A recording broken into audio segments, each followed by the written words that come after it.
has had a great impact on Black history.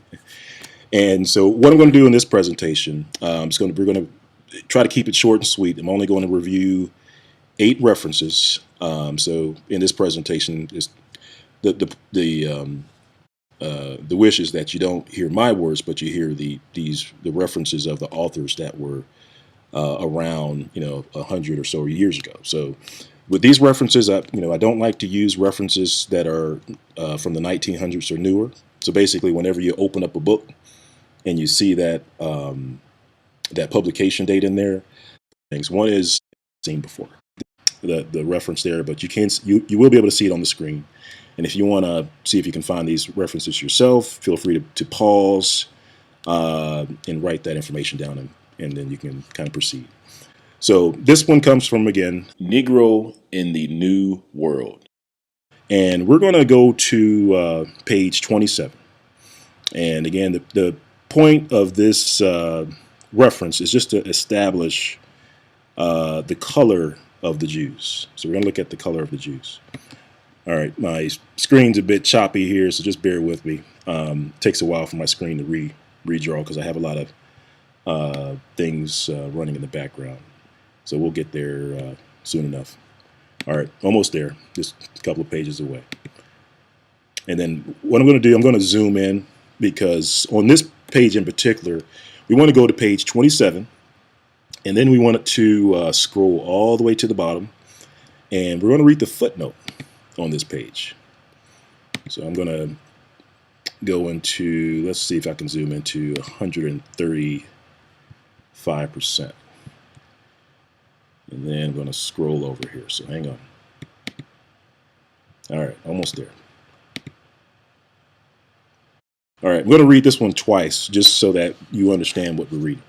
All right, so this footnote, it's at the very bottom, and you can follow along while we read, but it basically says the Jews are composed of 3 or 4 separate racial elements. The Asiatic Negroid strain shows itself occasionally in the curly hair, the long eye, and proportions of the skull. The Jewish hybrids with the Negro in Jamaica, and I know I'm going to mess up this name, but we're going to look at it, Guana, reproduce most strikingly the Assyrian type. All right, let me read that again. The Jews are composed of 3 or 4 separate racial elements. The Asiatic Negroid strain shows itself occasionally in the curly hair, the long eye, and the proportions of the skull. The Jewish hybrids with the Negro in Jamaica and Ghana reproduce most strikingly the Assyrian type. All right. So this kind of just gets us started in linking the Negroes, or the so-called African Americans, to being the Jews. So let's take another look at another reference. Now, for this one, I'm going to go to my web browser, because some of these references I have digital copies, and some of them are hard copies. Some of the books are hard to get to; they're rare books. They cost upwards of. I've seen some of these books at around $50,000. Actually, 58 was the highest I've seen them, or $11,000. So don't be surprised if you go out there and you try to find them and you see some just crazy prices associated with these references. And it has to do with they're just the powers to be just kind of want to keep some of these books out of mainstream.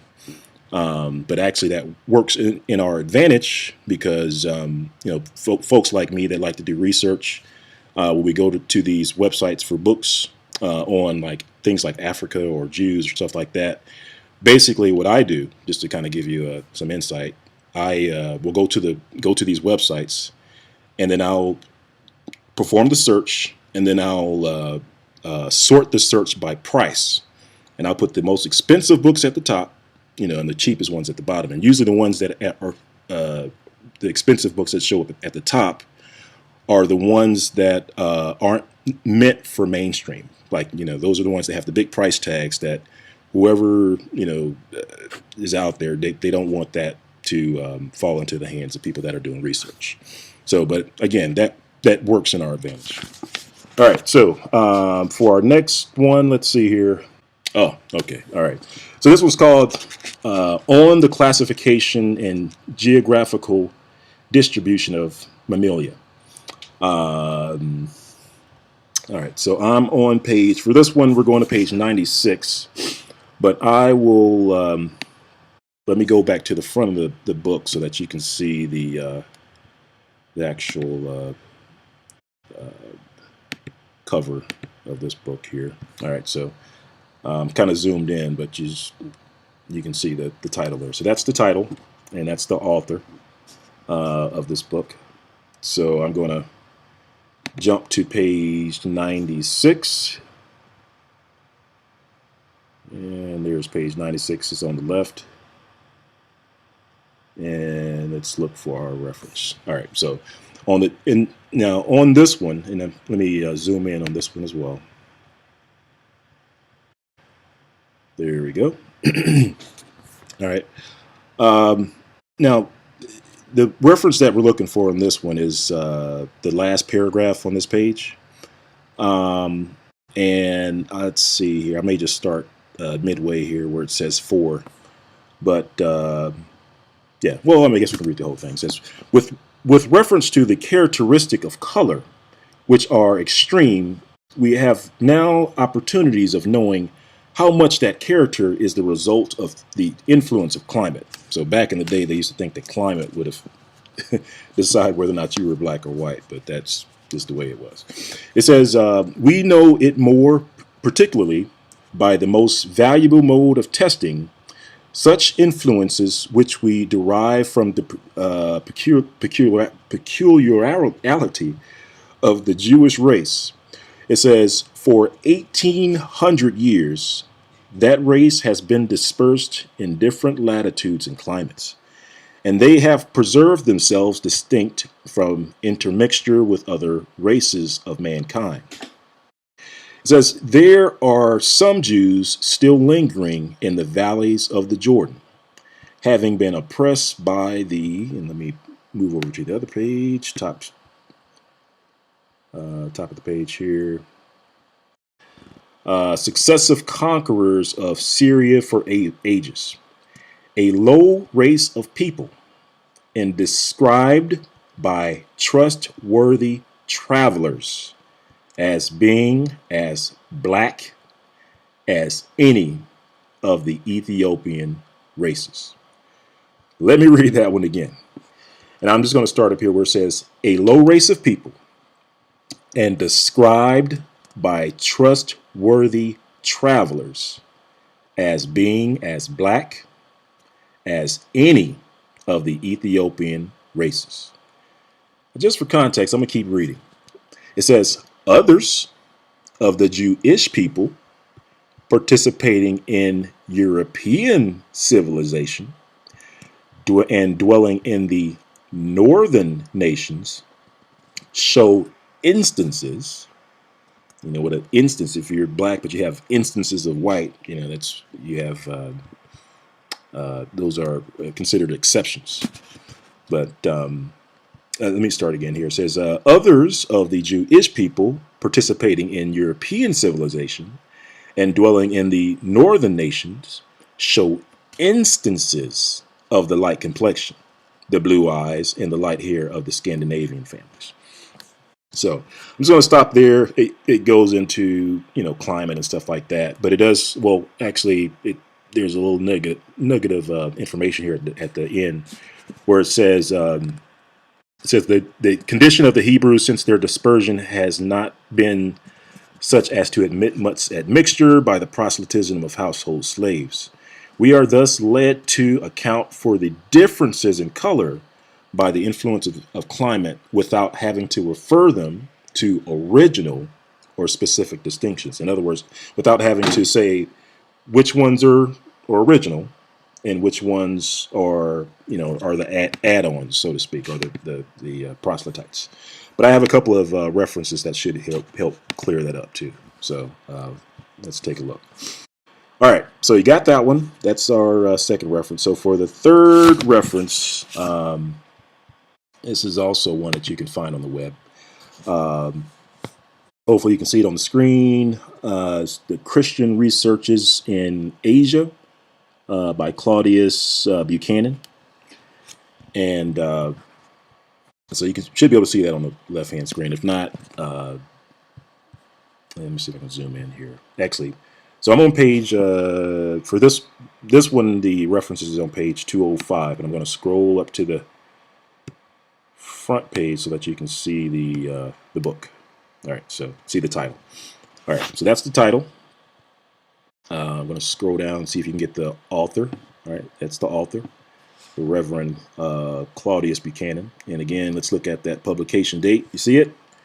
1811. So this is a book that was around 1811.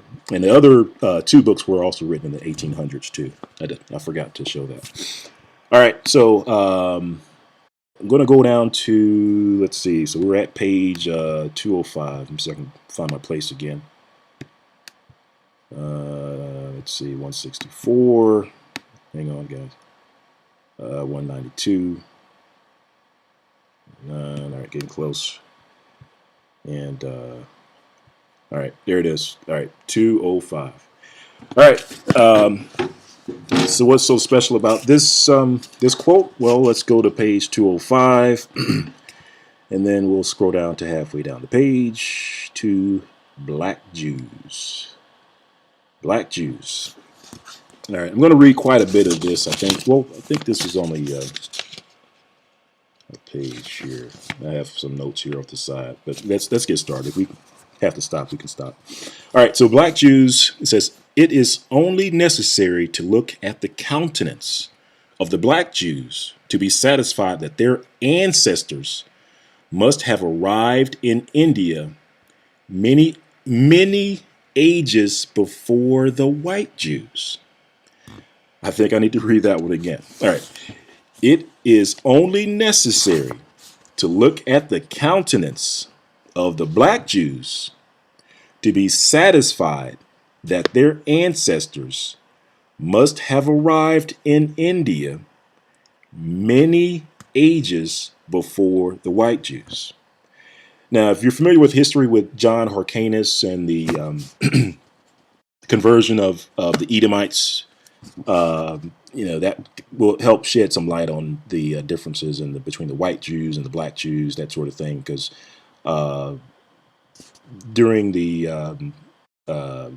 forget the date. It's like 160 something BC. The Jews forcefully they converted the Edomites over to Jews, and from that point forward, according to Josephus, the Edomite Jews were also considered Jews. So that's why whenever you're researching these books, you'll see two classes of Jews. You'll see, white Jews, or sometimes they're called red Jews, and then you have Black Jews. So the Black Jews are considered the ancient Jews, and the red Jews are either the proselytes or the new Jews. So let's keep going. I'm gonna start back at the top here. I'll try to leave the commentary at a minimum, but just want you to know why certain things say what it says. So anyway, Black Jews. It is only necessary to look at the countenance of the Black Jews to be satisfied that their ancestors must have arrived in India many ages before the white Jews. Their Hindu complexion and their very imperfect resemblance to the European Jews, so notice it says the European Jews, indicate that they have been detached from the parent stock in Judea many ages before the Jews in the West, and that there have been intermarriages with families not Israelitish. I had heard that those tribes which had passed in Indias have assimilated so much that the customs and habits of the countries in which they live, that they may be sometimes seen by a traveler without being recognized as Jews. In the interior towns of Malabar, I was not always able to distinguish between the Jew from the Hindu. I hence perceived how easy it may be to mistake the tribes of Jewish descent among the Afghans and other nations in the southern parts of Hindustan. The white Jews look upon the black Jews as an inferior race and as not of a pure caste, which plainly demonstrates that they do not spring from a common stock in Israel. I mean, in India. Let me just scroll down here. I think there's one or two interesting lines out of this. All right, yeah, we'll leave that one be for now. So the main part there is that there's some discussion about the black Jews. Of course, there's some discourse between the black Jews and the white Jews, but the black Jews are considered like the ancient Jews. They have been there longer, and that's kind of called out in the text here as well. Okay, all right. So that's that. So I did want to just kind of pull out those three references that kind of speaks to the color of the Jews. And for our next reference, we're going to move into or get into the Inquisition. So I'm going to go back to the PowerPoint slide. We're going to jump to slide 3. And so as far as the Inquisition, if you're familiar with the transatlantic slave trade, one of the things that I like to make sure that people are aware of is that the part that the Pope at the time had played in slavery. So for this, I'm just going to zoom in here and just read a quick reference. This is from a book called Historical Survey of the Island of St. Domingo. And this comes from off of page 220. And it reads, "A curious circumstance was, however, omitted. When the Portuguese first began the traffic in Negroes, application was made to the Pope to sanctify the trade by a bull, which His Holiness issued accordingly. In consequence of this permission and authority, a very considerable slave market was started at Lisbon, insomuch about the year 1539, from 10 to 12,000 Negroes were sold there annually." So basically, the papal bull that the Pope signed kicked off slavery in that region, or kicked off the transatlantic slave trade. And so what I want to do is just go over to the third slide here. Let's see, and we'll read just a quick blurb about the Inquisition in Spain and Portugal, just to give you an idea of what was happening in Spain at the time. So let's read this. This comes from you can see the book there. It's by Frederick David Mocata. It's the book, The Jews of Spain and Portugal and the Inquisition, page 57. And I'm going to read it, the first paragraph here. It says, "Unfortunately, at the time of the expulsion, the plague was raging in Castile." So in Portugal, and just a quick note here. So what's happening is that the Jews in Portugal were told to get out. It said that you guys got to leave. And so throughout Europe, there were a bunch of what we refer to as expulsion edicts, declarations for the Jews, these black Jews to get out. So this is kind of where this reference picks up. But I'm reading this reference to set up the next one. So let's go ahead and read this one. It says, "Unfortunately, at the time of the expulsion, the plague was raging in Castile, and the fugitives brought with them the disease, propagating it wherever they went, and not unnaturally causing their advent to be viewed with loathing and horror." Break here. All right, so what's happening is that the Jews, the plague was raging in Castile. So, of course, the name of the plague associated with the Jews is called what? The Black Death, again. And People didn't want the Jews around because they were making the plague was spreading, through the Jews, and that's foretold in the Bible that that those plagues would cleave to the Jews and follow the Jews. So as we read here, it says, this circumstance induced King John, excuse me, induced King John. Take a sip of my tea here. All right. This circumstance induced King John to hasten their departure from Portugal, for which purpose ships were duly provided. So the king said, get out, and I'll provide you some ships to get out. But then some shady stuff went down with the ships too, but it's not covered in this one. And keep reading. It says, this circumstance induced King John to hasten their departure from Portugal, for which purpose ships were duly provided, according to the agreement. But such was the temper of the captains and the sailors that they subjected the Jews to the hardest possible conditions. They plundered them of their goods and valuables, even to their very clothes, taking the shirts off their back, basically. And landed them naked and bare of everything on barren points of the African coast. So they took up everything they had, everything they owned, and left them stranded on the African coast.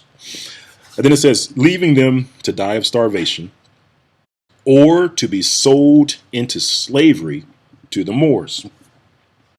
Nor was this all. The king, and that's King John, wrested from their parents all the children between the ages of 3 and 10. And just to pause here, it says it's 10 in this reference. In other references, you'll see that the king at that time changed it. He increased it to I believe it was like 3 and 16. We'll actually read it here shortly, if I remember. And then later he increased it to include the Jewish children or young adults in the 20s. So it was basically all the young folks. All right, so back to the reference. It says, nor was this all. The king wrested from their parents all the children between the ages of 3 and 10 of those Jewish immigrants who from poverty or otherwise had omitted to pay the capitation tax on entry. So when the Jews came into Portugal, they charged them a tax. Think of it as a toll booth. So as the Jews were coming in, they put that toll booth down. They said, you guys got to pay me. And if you can't pay me, I'm taking your kids.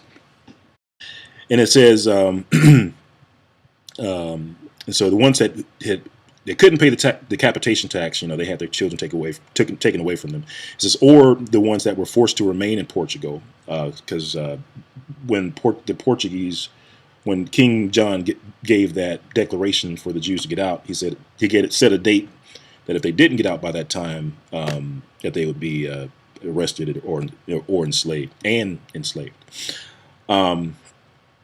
let's see what happened to them. So the ones that had omitted to pay the capitation tax on entering, or those who were forced to remain in Portugal, and they had them transported, they had them sent to the newly discovered islands of St. Thomas. So he took the Jews to St. Thomas, which then swarmed with alligators and other beasts of prey, to be brought up as Christians. And so just keep in mind that with this reference, so this reference tells us that the children of the Jews and the Jew, we know that there were women and men in there as well, but for the most part, there were the children that were taken from the Jews in Portugal and Spain, and that they were sent, according to this particular reference, they were sent to St. Thomas. But we have some other references that'll show you exactly where they were sent in addition to St. Thomas, which is on the west coast of Africa. All right, so we're going to exit out of this presentation. So now we've learned that during the time of the Inquisition, and this was just one of the expulsion edicts, that the Jews were sent to the west coast of Africa, in particular St. Thomas Island. All right, so for our next reference, now this is what I call a high high value reference. And the reason why I call it that is because of the time period that this reference comes from and the person who it comes from. So this particular reference comes from a author called John Ogilvy, and I'm going to see if I can get to the title screen so you can see the author in the title. About John Ogilvy, he was the cosmographer and printer to the king, and I believe it was King Charles II. So John Ogilvy would be a person of interest. We would want to know what John Ogilvy would have to say, because he would be someone that would have the ear of the king at the time. And we know that that London, that they played a major role in the transatlantic slave trade. So for this one, for this reference, I believe the reference for this guy is way back. There's actually some really good material in here, but we're going to go to one that's all the way in the back of the book. So if you can, well, let me zoom in just so that you can see the title, if you can't already see it. So let me do that first. And my screen's still rendering. All right. So this is the book that we're going to take a look at. This too is one of those rare books that is hard to get a hold of. There used to be digital copies out there floating on archive.org, but they pulled those copies. So you have to kind of poke around to see if you can get it. Yeah, I will, and I'll put some links out there for them.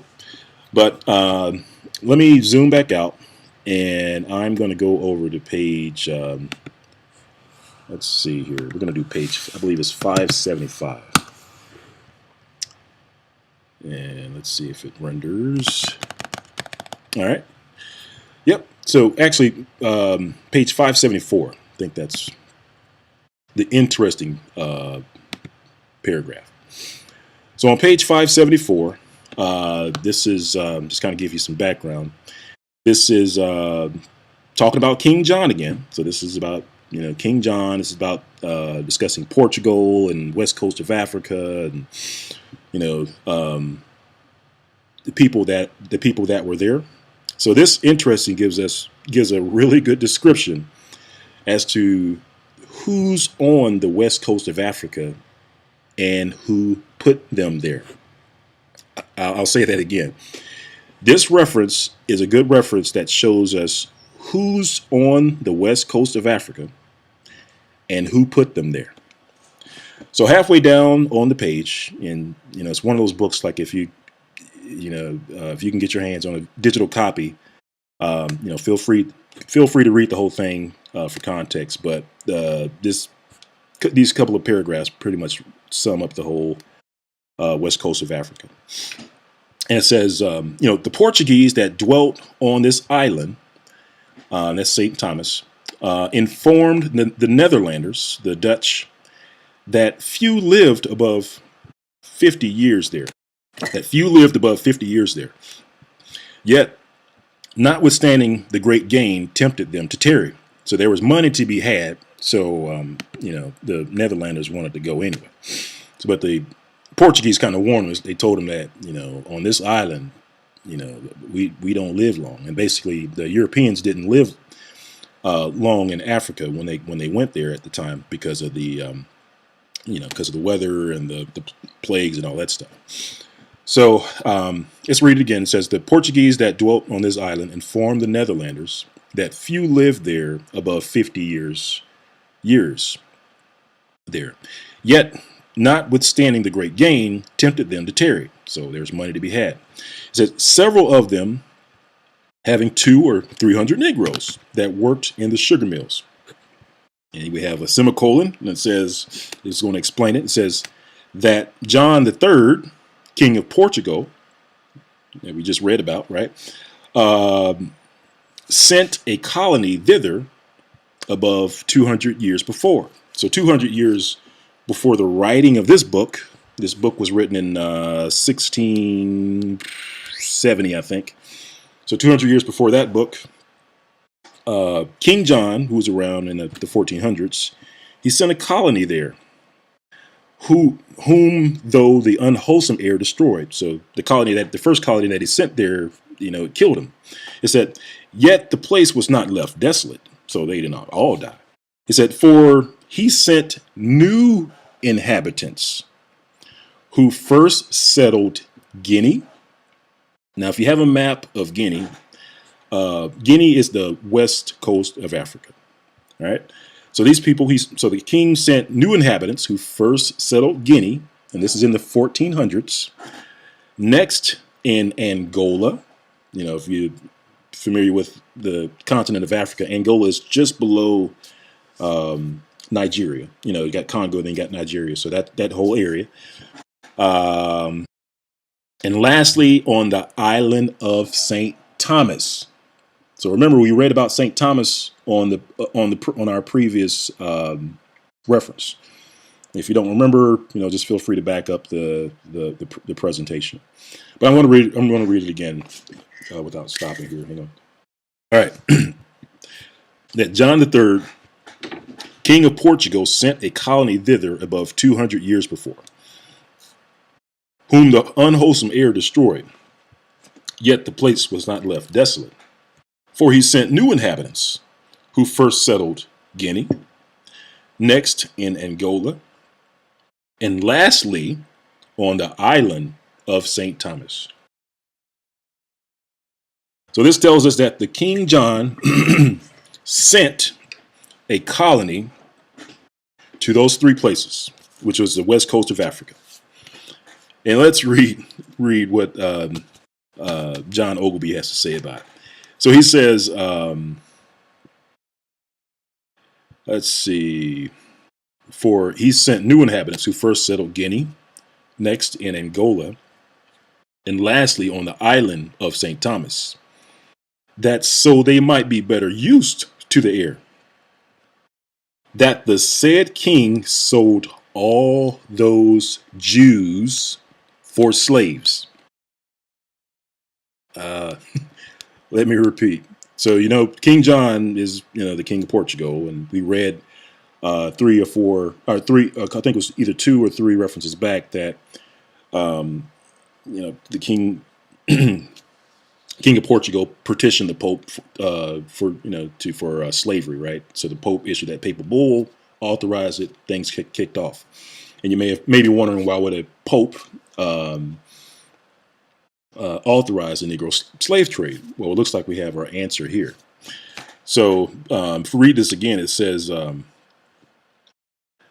just going to back up a little bit just so that we get the proper context. It says that John III, King of Portugal, sent a colony thither above 200 years before. So back in the 1400s, whom though the unwholesome air destroyed, yet the place was not left desolate, for he sent new inhabitants who first settled in Guinea, next in Angola, and lastly on the island of St. Thomas, West Africa. So that so they might be better used to the air, that the said king sold all those Jews for slaves that refused to embrace the Roman religion. Let me read that again. That the said king sold all those Jews for slaves that refused to embrace the Roman religion. So now you know why the Pope at the time authorized the transatlantic slave trade. But let's keep reading. And caused their children to be baptized. And we read about the children in the previous reference. And caused their children to be baptized, from whom, coming thither to that place, west coast of Africa, in great numbers. You got to read this one slow. It says, coming thither in great numbers. Then it says, most of the present inhabitants were descended. Let me read that one again. It says, from whom, coming thither in great numbers, west coast of Africa, the Jews coming there in great numbers, who were, according to this, were sold as slaves. He said most of the present inhabitants there were descended. So now you can understand why this book wouldn't be out there on mainstream, right? Because this reference is pretty damaging. There's some other text in this book as well, but that's pretty much your transatlantic slave trade in a nutshell. But we're not done. But wait, there's more.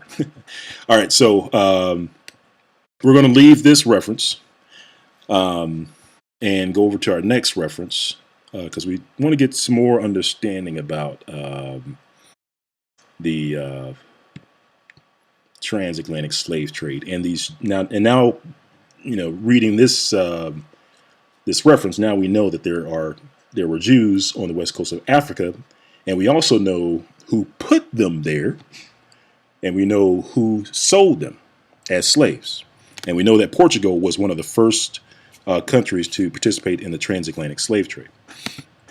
Okay, all right. So for this next next reference, this is also a reference from John Ogilvy, but this book is called Africa, being an accurate description of the regions. So I have it up on the screen. I'm going to zoom in just so that you can see the title. And this too is a digital copy. And I'm going to zoom back out so that I can navigate the pages. And I believe there's a couple of pages of interest in here, but the one that I want is 34. We got a graphic there. Let me just keep going. There it is. All right. So page 34. All right. So page 34. I'm just going to start at the top of page 34 and read down. And this book confirms who are on the west coast of Africa. Okay. All right. It reads, many Jews also are scattered over this region. Some natives, boasting themselves of Abraham's seed, inhabiting both sides of the river Niger. Now, you may be looking at the screen and wondering why I'm not pronouncing that Niger. That's because back in the day, it wasn't called Niger. That's a relatively modern pronunciation of it. It was actually called nigger. And that's where the word nigger, the derogatory term, comes from in the States, and that's because of the slaves that were gathered from the river Niger Delta. So this tells us who the niggers are, according to the people around during that time. So let's read. It says, let me start again. It says, many Jews also are scattered over this region. So there's not a whole lot of interpretation that we need around that. So we know a lot of Jews were scattered over this region. It says, some natives boasting themselves of Abraham's seed, inhabiting both sides of the river Niger. Others are Asian strangers who fled thither either from the desolation of Jerusalem by Vespasian, or from Judea, wasted and depopulated by the Romans, Persians, Saracens, and Christians. So basically, all the Jews fled from these different places and came to the west coast of Africa, is what John Ogilvy is writing here. Who, let me just remind you, he's the cosmographer and geographic printer of the king. So this isn't just some guy, right? This is what we refer to as a high value reference. All right. Or else such as came out of Europe. And I need to read that again. Or else such as came out of Europe, whence they were banished. Because what a lot of people don't know is that the Jews were banished out of the European countries. So all this talk about the Jews going up and living happily in Europe, that's kind of a half truth. Maybe for the Edomite Jews they could pull that off, but for the real Jews, the real Jews were banished out of Europe. All right, so or else such came out of Europe, whence they were banished, out of some parts of Italy in 1342, out of Spain in the year 1462, out of the Low Countries in 1350, out of France in 1403, out of England in 1422. These all differ in habit and are divided into several tribes, having no dominion, though both wealthy and numerous. So let me just stop here, just to kind of review what we've read so far. So this quote tells us that many Jews were on the west coast of Africa. They were in the Niger River region, and also that the Jews that were in the west coast of Africa were not only just the ones that were placed there by the Portuguese, but they were also the Jews that fled from all these various places, like from Jerusalem, from the Romans, from the Persians, from the Christians, and so forth. So this is kind of like a gathering place for the Jews, so to speak. All right. Let's keep reading. It says, these all differ in habit and are divided into several tribes, having no dominion, though both wealthy and numerous, but despised of all nations, and so abominated by the Turks that they are not admitted to be Mohammedans, unless first baptized, and then no otherwise made use of than to receive their customs and to gather their taxes. So basically, it's just saying that these Jews were despised out of all the nations. And here they were sitting on the west coast of Africa.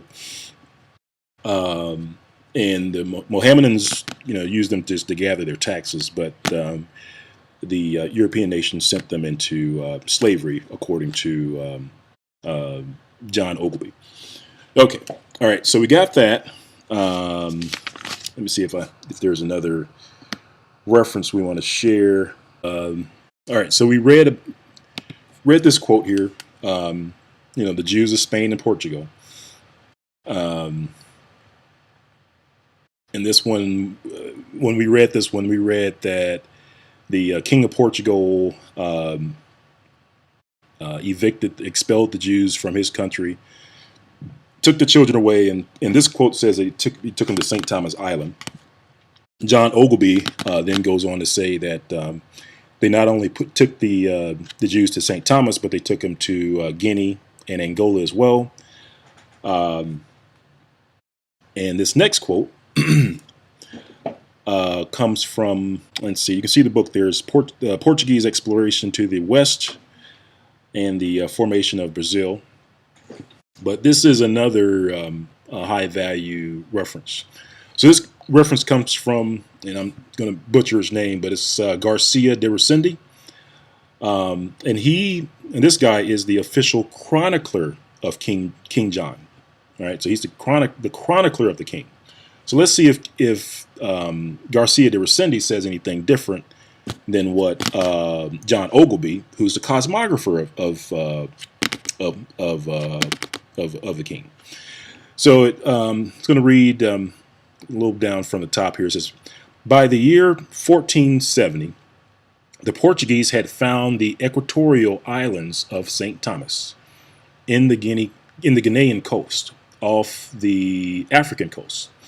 The climate proved to be extremely unwholesome for Europeans, and settlement was slow. So basically, he's affirming what we read in some of our other references, which just said that the Europeans didn't live long when they went to the west coast of Africa. It goes on to say the official chronicler of King John, that's John right there, Garcia de Resende, reports on one of the methods to populate this island that also throws light throws some light on the tragic form of Jewish participation in the Portuguese Atlantic Empire. It says the king had allowed Jewish refugees from Spain from where they had been expelled. The king, let me read that again. It says the king had allowed Jewish refugees from Spain from where they had been expelled to remain in Portugal only in return for payment of an enormous ransom. We read that in a different reference as well. It says in 1493, those who could not pay had their children taken away from them, baptized by force, and deported to St. Thomas in order to be raised as Christians and to help populate the island that the king had just leased. And I'm just going to skip to the last sentence here. And it says, nothing is known of their further fate, although later chroniclers attribute the thriving sugar production on the island to the talents of these deported children and their offspring. So this one, this reference tells us that the Portuguese sent the children, took the children away from the Jews, baptized them by force, and put them into slavery. Basically, is what it's saying. All right, and this is just another, just a side note here, just to kind of show you that the a description of the Portuguese community. So the very last sentence on this page, I don't have a page number. I'll try to get you that page. I'll get you that page number. And it says, the documents also describe the evolution of the black Portuguese communities in Guinea and the islands, as well as the slave trade and the way it was organized, understood, and justified. So I just wanted to call this out to show you that the communities were black communities. All right. Hopefully you can see the name of this book. This is another digital book. You can see it on the left. As you can see, it's a free book on Google Books. And this quote comes from page 218. I'll give you a chance to take a look at that. Now, this particular reference speaks to those that were convicted by the Inquisition. This is referring to the west coast of Africa. If you start at the top of the page, kind of cut off some of that, but if you start at the top of the page, you'll see it's referring to the west coast of Africa.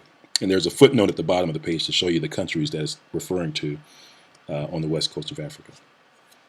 But I'll read here the last couple of sentences at the bottom. It says, moreover, in Spain, they but seldom put their malefactors, the word malefactors means criminals.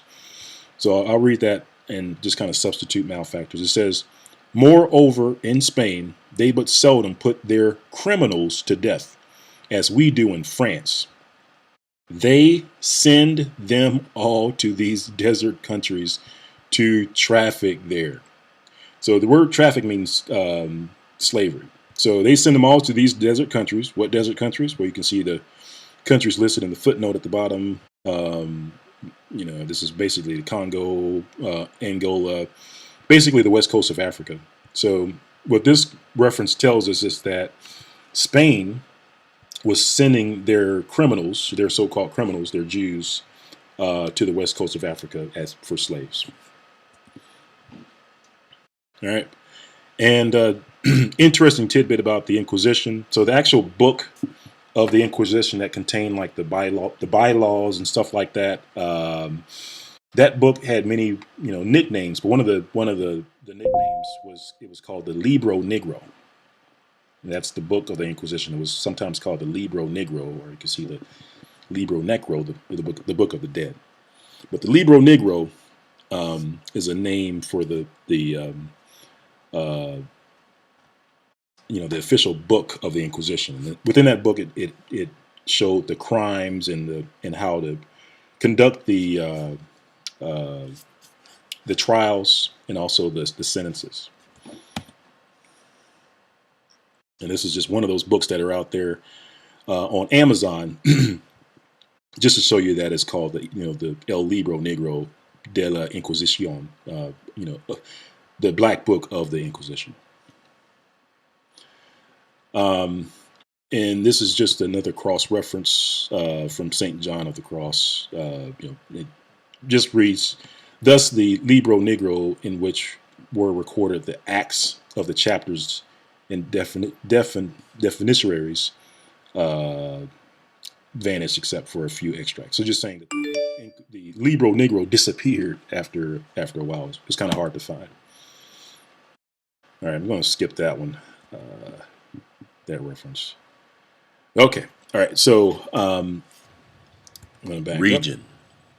So in the Libro Negro, and actually let me exit out of here and go over to a web browser because I think I have a better view of this. Hopefully you can see this in your screen. But the name of this book is A Narrative of the Persecution of Hipólito Joseph de Costa, Volume 2. And within this book, it defines some of the sentences that were given out as part of the Inquisition.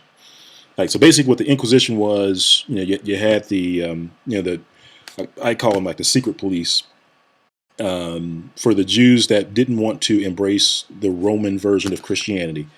They would be arrested, and then by the Inquisition officers, and they would be tortured, and they would try to wrestle a confession from them, and then either burn them at the stake, or they would ship them off somewhere. So the purpose of this reference is to tell us where those that were convicted by the Inquisition. We want to use this reference to tell us where the convicted Jews were sent. So what I just did a quick search here, and it's just to show you the places. So we're just going to run through them really quick, but it says, and she shall be, and this is just kind of reading off the punishments, and she shall be sent to the galleys. And if a female, she shall be exiled to the island of Principe, West Africa, St. Thomas, West Africa, or Angola.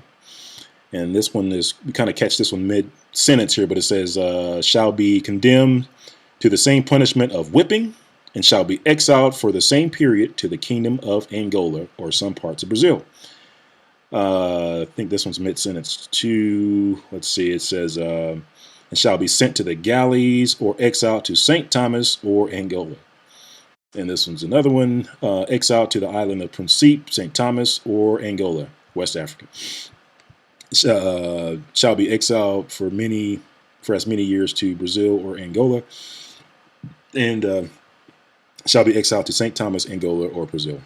And there's a few more here, and it's pretty much the same thing. You'll see St. Thomas, Angola, or Brazil for a lot of these. So basically, what the Inquisition was doing was that it was sending those Jews that were convicted. It was sending them to the west coast of Africa. So I think we'll stop there for now, and we'll pick this up in another video. But this is we'll end this video. We'll call it part 1, and this is Black History, the Inquisition. Black History, the Inquisition, and hopefully with some of these references, you can begin to see how the Inquisition had a direct impact, mostly, on the so-called African American, which are the true Hebrews, or the true children of Judah, from the house of Judah. So